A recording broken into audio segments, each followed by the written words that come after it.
तो हम देखते हैं कि खजान और राइजो जेनोसामा और उन बाकी सभी को लेकर मल्टीवर्स 7 से दूर जाने लगते हैं और वहीं पर हम सभी ओमनी पैलेस पे किंग वकासा को देखते हैं और तभी जोनार्क उनसे कहता है, किंग वकासा,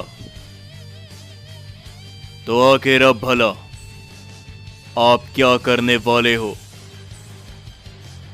आपने उस सय्यन को भी जिंदा छोड़ दिया था जिसके पास ज़ाराकी की पावर थी और आपने इस समय पर उस प्राइमल सय्यन प्रिंस और राइजो और उन सभी को भी जाने दिया। आखिर आपके दिमाग में क्या चल रहा है, इसे समझ पाना मेरे लिए थोड़ा मुश्किल है।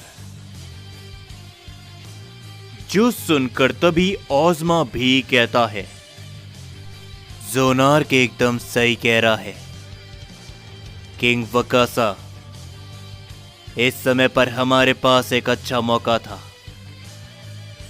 इस पूरे ओमनीवर्स में अब सिर्फ 3 सुप्रीम एंजल बाकी है, जिनमें से 2 सुप्रीम एंजल यहां पर आ गए थे, आसुना और वो चौथा एंजल। इस समय पर अगर उनकी ताकत में ले लेता तो फिर मैं बहुत कुछ कर सकता था और हम अपने मकसद के और भी करीब पहुंच जाते। आखिर आप कर क्या रहे हो, ये मुझे समझ नहीं आ रहा। जिसके ऊपर किंग वकासा कहते हैं, पहली बात, मैं जो कुछ भी कर रहा हूं मुझे तुम्हें बताने की जरूरत नहीं, और उसके अलावा सय्यन एक ऐसी प्रजाति है जिसके अंदर एक सय्यन तभी ताकतवर बन पाता है जब उसका सब कुछ दांव पे लगा हो। जिस सय्यन के पास ज़ाराकी की पावर है, हमने उसके दोस्तों को खत्म कर दिया। खजान और राइजो भी सब कुछ खो चुके हैं। जब वो अपनी पूरी ताकत में आएंगे तब मुझे कुछ खास करना है, जो कि आने वाले समय पर तुम्हें मालूम चल जाएगा। तो इसीलिए जोनार्क, तुम यहीं पर रुको, इन सभी का ध्यान दो, मुझे काफी जरूरी काम है। भविष्य में इस ओमनीवर्स के लिए मैं जल्द ही लौट कर आऊंगा। जब तक इन सभी की जिम्मेदारी तुम्हारे ऊपर है। ये बोलने के बाद किंग वकासा वहां से निकल जाते हैं और तभी हानजो कहता है, लॉर्ड जोनार्क, क्या आपको कुछ भी समझ में आया जो किंग वकासा ने कहा? जो सुनकर जोनार्क कहते हैं, नहीं, मुझे भी कुछ समझ में नहीं आया, मगर किंग वकासा अगर कुछ सोच रहे हैं तो वो हम सभी के लिए अच्छा ही होगा। और उसी के बाद हम सभी उधर टाइम चेंबर के अंदर गोकू को देखते हैं, जो कि अपनी डार्क फॉर्म के अंदर अपनी ट्रेनिंग को कर रहा होता है।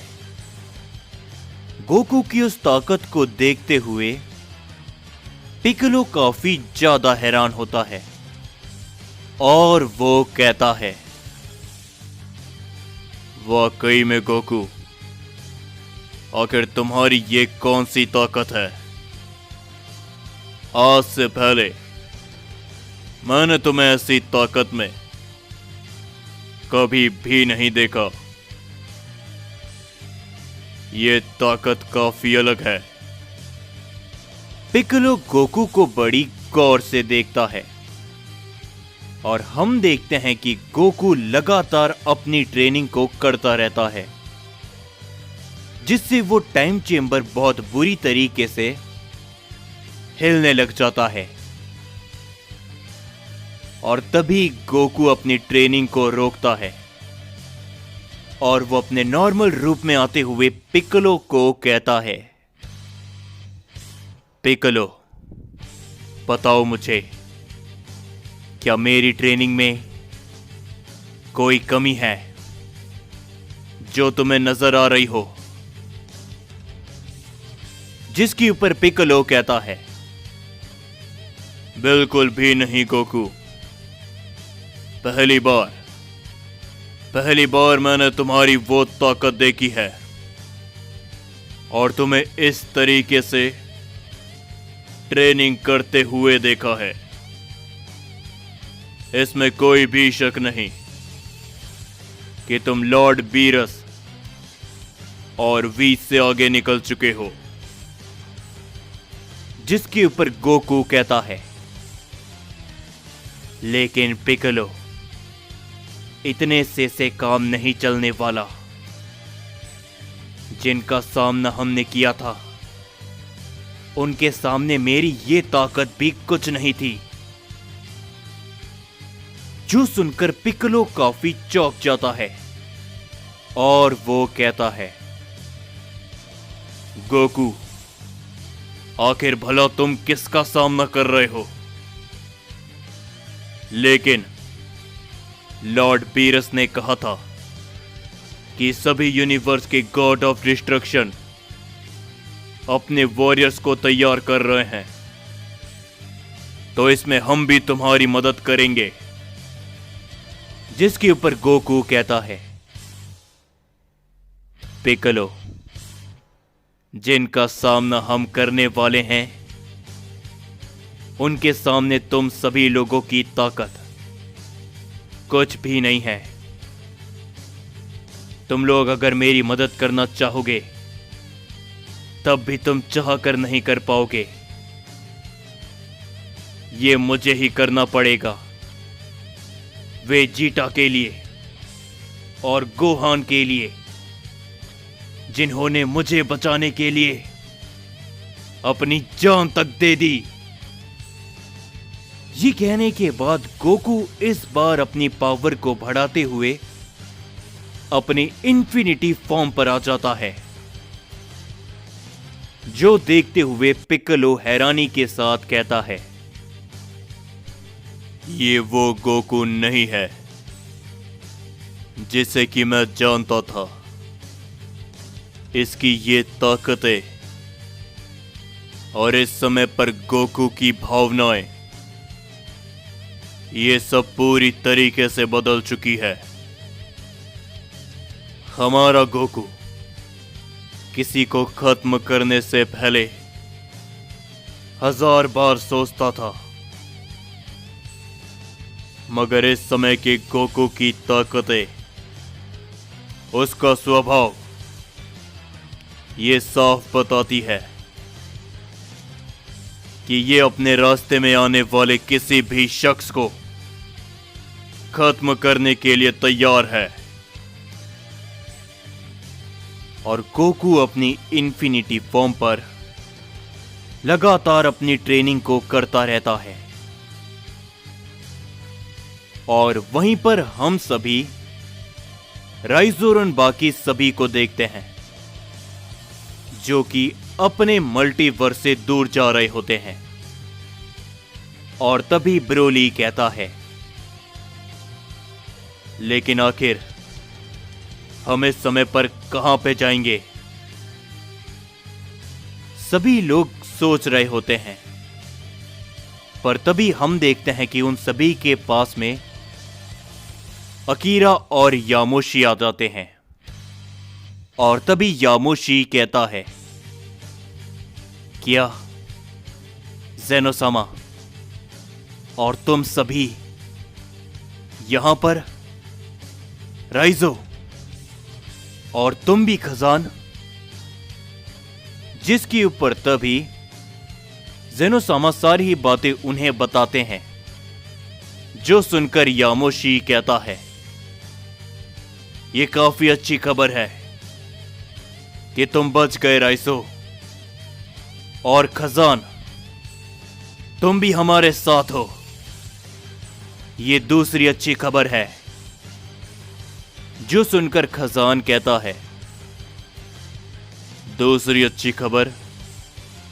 तुम्हारे कहने का मतलब क्या है यामोशी? क्या तुम साफ साफ बताओगे? जिसके ऊपर तभी अकीरा कहता है, तुम्हारे पिता यानी कि मल्टीवर्स 7 के प्राइमल साइयन किंग वो लाइफ ऑफ डायमेंशन के अंदर है। ये सुनकर राइजो और वो सभी काफी चौंक जाते हैं, लेकिन खजान कुछ भी नहीं कहता। और तभी यामोशी कहता है, ना सिर्फ इतना, वो हमारी मदद करने के लिए तैयार हो चुके हैं, मगर उन्हें यहां पर आने में थोड़ा समय लगेगा। लाइफ ऑफ डायमेंशन के कुछ रूल के कारण। जो सुनकर तभी राइजो कहता है,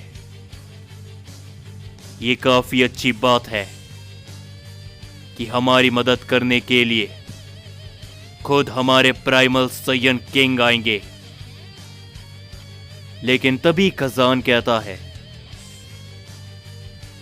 फिलहाल के लिए इस बारे में सोचो कि हम कहां पर जाएं।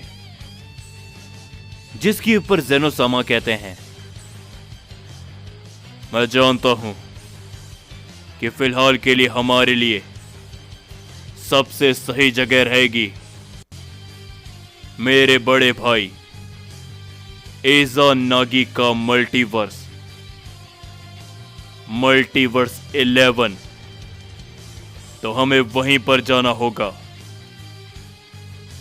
ये कहने के बाद वो सभी लोग एज़ानागी के मल्टीवर्स की तरफ चले जाते हैं।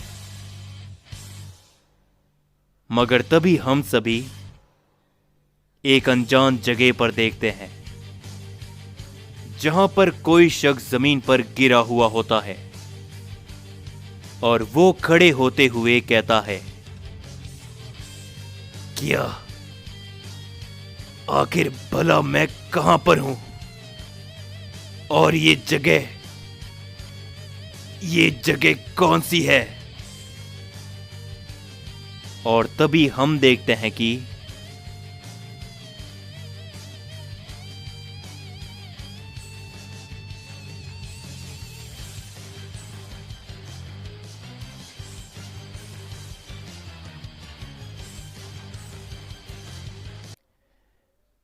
जाने से पहले मैं बता दूं कि आज रात को भी वीडियो जरूर से आएगी। वीडियो से रिगार्डिंग अपडेट्स के लिए मुझे इंस्टाग्राम पर फॉलो कर लो। और हां, अगर आज रात को एक और पार्ट चाहते हो तो आज रात तक 4000 लाइक इस वीडियो पे कंप्लीट करवा देना।